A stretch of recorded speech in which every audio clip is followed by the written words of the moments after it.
50 दिनों से जेल में बंद केजरीवाल को सुप्रीम कोर्ट से राहत मिली है। 1 जून तक के लिए मिली उन्हें अंतरिम जमानत। इस मार्च को दिल्ली के मुख्यमंत्री केजरीवाल को ईडी ने गिरफ्तार किया था। सुप्रीम कोर्ट ने 1 जून तक अंतरिम जमानत दी है। गिरफ्तारी से पहले केजरीवाल 9 बार समन मिलने के बाद ईडी के सामने पेश नहीं हुए थे। 2 जून को केजरीवाल को वापस जेल जाना होगा। दोस्तों, क्या है पूरी खबर, जानते हैं विस्तार से। मैं हूं कृष्ण नाटू, आप बने हैं इनक्रेडिबल ट्रैवलर के साथ।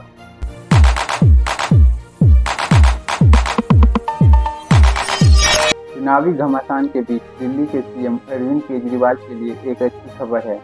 दिल्ली एक्साइज पॉलिसी घोटाले से जुड़े मनी लॉन्ड्रिंग केस में ईडी की जांच का सामना कर रहे केजरीवाल को सुप्रीम कोर्ट ने 1 जून तक के लिए अंतरिम जमानत दे दी है। न्यायमूर्ति संजीव खन्ना की अध्यक्षता वाली पीठ ने हाल ही में प्रवर्तन निदेशालय के वकील अतिरिक्त सॉलिसिटर जनरल एसपी राजू से कहा था कि केजरीवाल को अंतरिम राहत शुक्रवार को आदेश पारित कर सकते हैं। केजरीवाल को दिल्ली उत्पाद शुल्क नीति 2021-22 में कथित अनियमितताओं से संबंधित मनी लॉन्ड्रिंग जांच के सिलसिले में 21 मार्च को ईडी ने गिरफ्तार किया था। हाल ही में ईडी ने केजरीवाल की जमानत अर्जी का विरोध करते हुए सुप्रीम कोर्ट में एक हल्फनामा दायर किया था। इसमें केंद्रीय एजेंसी ने कहा था कि चुनाव में प्रचार करने का अधिकार न तो मौलिक अधिकार है और न ही संवैधानिक। वहीं ईडी के हल्फनामे पर केजरीवाल की लीगल टीम ने कड़ी आपत्ति जताई थी। हालांकि ईडी की सभी दलीलों को दरकिनार करते हुए अदालत ने केजरीवाल को अंतरिम जमानत दे दी। ईडी ने हल्फनामे में कहा था, इस बात को ध्यान में रखना प्रासंगिक है कि चुनाव के लिए प्रचार करने का अधिकार न तो मौलिक अधिकार है और न ही संवैधानिक, यहाँ तक कि यह कानूनी अधिकार भी नहीं है। उपरोक्त तथ्यात्मक और कानूनी दलीलों के मद्देनजर अंतरिम जमानत के आग्रह को खारिज कर दिया जाना चाहिए, क्योंकि यह कानून के स्थापित सिद्धांतों के विपरीत होगा, जो संविधान की मूल विशेषता है।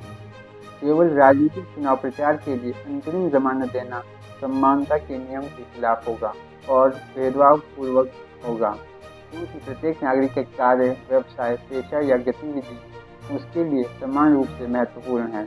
ईडी ने कहा कि ऐसा संभव नहीं होगा कि एक छोटे किसान या व्यापारी का काम उस राजनीतिक नेता के प्रचार से कम महत्वपूर्ण है जो स्वीकार करता है कि वह चुनाव नहीं लड़ सकता।